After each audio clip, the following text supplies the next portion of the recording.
Son las 9 de la noche en Buenos Aires y si te detenés un segundo podés escuchar cómo la ciudad exhala un suspiro de cansancio. No es el ruido de los autos o de los motores, es el peso de millones de personas intentando sostener una máscara que ya les queda chica. Bienvenidos a Sherbyville. Hoy quiero que hablemos de una de las formas más crueles de soledad, esa que se siente cuando estás rodeado de gente. ¿Alguna vez te pusiste a pensar en la persona que vive del otro lado de la pared? No en el vecino que te molesta con la música o el que se queja en las reuniones de consorcio. Hablo de esa presencia silenciosa que respira centímetros de vos, separada apenas por una capa de ladrillos y una vida de indiferencia. Vivimos en edificios que parecen estanterías humanas. Subimos al ascensor y nos convertimos en expertos en mirar el piso, en contar baldosas, en chequear un celular que no tiene notificaciones. Todo con tal de no cruzar la mirada con la otra persona. Porque cruzar la mirada también significa reconocer que la otra persona existe. Y si el otro existe, quizás sus problemas también.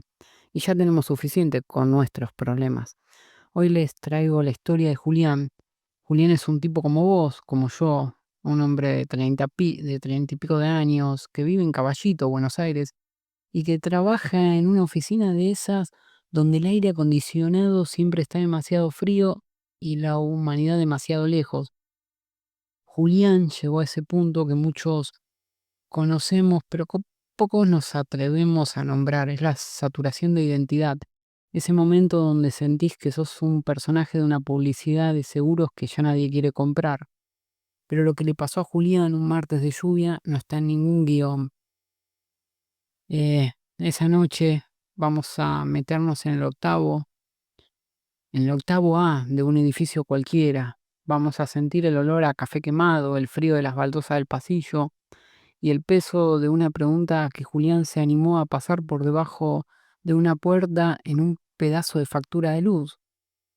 Es una historia de drama, sí, pero sobre todo es una historia de redención y de esperanza, porque a veces la única forma de volver a ser alguien es aceptando, frente a un desconocido, que por un momento no tenemos la menor idea de quiénes somos. Si sentís que hoy tu máscara está pesando más de la cuenta, baja la luz, prepárate un café, un mate o un té, quédate en silencio conmigo, porque la historia de Julián y su vecina Rosa no es solo la de ellos, es el reflejo de ese hilo invisible que nos une a todos cuando decidimos por fin dejar de fingir.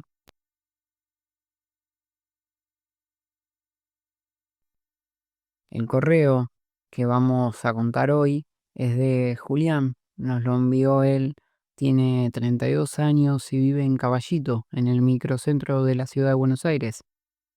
Él nos relata que vive en un edificio en el octavo A y su correo comienza así: Hola Martín, te escribo porque hace poco me pasó algo que me hizo entender por qué tu canal se llama Un Refugio.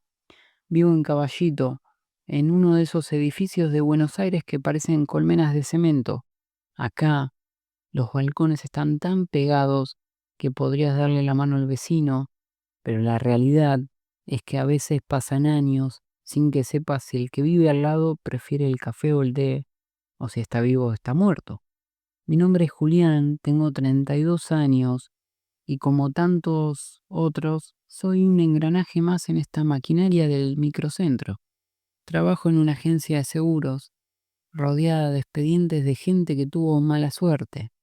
Mi vida se resume en el trayecto de subte A, ese viaje bajo tierra donde todos evitamos la mirada del otro, refugiados en la pantalla del celular como si fuera un escudo. Llego a casa siempre tarde. Buenos Aires de noche tiene un magnetismo extraño. Las luces de neón de las farmacias y los kioscos 24 horas tiñen el asfalto de un rojo y azul que te marea. Pero al cruzar el umbral del edificio, ese magnetismo se transforma en un vacío pesado. Mi departamento, el octavo A, es un monoambiente donde los muebles parecen estar puestos de forma provisoria, como si yo estuviera siempre a punto de mudarme aunque hace varios años que estoy ahí. El drama empezó un martes de esos grises, donde la humedad de Buenos Aires se te mete en los huesos. Estaba sentado en el piso de la cocina, comiendo algo rápido. El edificio estaba en ese silencio tenso de las 11 de la noche, cuando el ruido de los colectivos sobre la avenida Rivadavia empieza a ser solo un eco lejano, y de repente lo escuché. Al principio pensé que era un caño o el viento pasando por el taparroyo, pero no, era un llanto que venía del octavo B. Era un sonido ahogado, rítmico y desgarrador. Me quedé helado, con el tenedor en el aire. La pared que nos separaba es de esos ladrillos huecos que no esconden nada. Podía sentir la vibración de su angustia. En ese momento me di cuenta de lo absurdo de nuestra existencia urbana. Yo estaba a 10 centímetros con otra alma humana que se estaba rompiendo y lo único que nos separaba era una capa de pintura y cemento. Esa noche no pude dormir. Me quedé pensando en quién vivía en el octavo B. La había visto un par de veces. Era una mujer menuda, de pelo canoso, siempre prolijo, que cargaba una bolsa de mercado con una lentitud que me ponía nervioso en el ascensor. Nunca nos dijimos más que un buenas noches o buenos días, y lo hicimos por compromiso. Al día siguiente, la curiosidad, o quizás mi propia soledad reflejada en la de ella, me hizo prestar atención. Cuando salí para el trabajo, me detuve un segundo frente a su puerta. El octavo B tenía un olor suave a lavanda y encierro. No se escuchaba nada. Durante todo el día en la oficina no pude concentrarme. Miraba los expedientes y solo veía la cara de esa mujer que no conocía. ¿Por qué lloraba? ¿Sería por un hijo que no llama? ¿Por una enfermedad silenciosa? ¿O simplemente por el peso de los años en una ciudad que idolatra la juventud y el éxito rápido? Cuando volví esa noche del trabajo, el silencio en el pasillo era total, pero sentí que el aire estaba cargado. Busqué desesperadamente algo para escribir. No tenía un cuaderno a mano, así que agarré la factura de Desur, que estaba en el piso, en el reverso, con un marcador que casi no tenía tinta, escribí lo que me salió del alma. Hola vecina, soy Julián, el de la. Ayer escuché y solo quería decirle que no está sola. Si algún día el silencio se pone muy pesado, mi puerta está abierta para un mate. No hace falta hablar, solo para no estar tan solos. Pasé el papel por debajo de la puerta, con el corazón en la boca.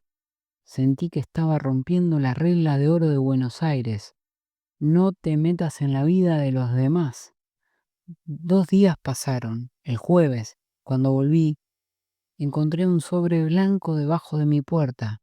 La letra era una cursiva perfecta, de esas que ya nos enseñan en la escuela.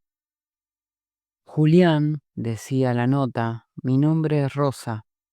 Mi departamento es un museo de fotos de gente que ya no está.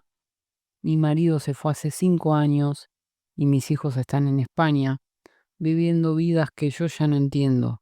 A veces, la noche en esta ciudad es demasiado larga y el ruido de la televisión no alcanza para tapar los recuerdos. Gracias por el papelito. Me hizo sentir que todavía no soy invisible. Te acepto el martes para el viernes, pero a la mañana. Fui el viernes. Entrar al octavo B fue como viajar en el tiempo. Su departamento era igual al mío en dimensiones, pero el ambiente era otro. Había carpetitas tejidas al crochet sobre la mesa, fotos en blanco y negro, en marcos de plata opaca y una luz cálida, mortecina, que hacía que la noche de Buenos Aires se viera menos amenazante desde su ventana. Rosa me contó que había noches en las que se quedaba mirando las luces de los edificios de enfrente, contando cuántas ventanas se apagaban, tratando de adivinar quiénes vivían ahí y si alguno de ellos también sentía ese nudo en el pecho. Esa tarde de viernes no arreglamos el mundo con Rosa. Hablamos del clima, de lo caro que está todo en el supermercado de al lado y de cómo cambió el barrio. Pero mientras tomábamos ese mate, un poco lavado, como nos gusta a nosotros, sentí que algo en mi propio pecho se aflojaba. Yo también necesitaba saber que del otro lado de mi pared de ladrillos huecos había alguien que sabía mi nombre. Hoy, Martín, cuando llego a casa y veo la luz de Rosa encendida, ya no me siento tan solo. Sé que si me pasa algo o simplemente el mundo me pesa demasiado, tengo un anclaje a 10 centímetros de distancia. Buenos Aires sigue siendo ruidosa, caótica y a veces cruel. Pero ahora entiendo que la redención no está en grandes gestos, sino en la valentía de pasar una nota por debajo de una puerta y reconocer que en ese silencio nos acompañamos. Gracias Martín, gracias por leerme, firma Julián. Así termina el correo de Julián de Caballito.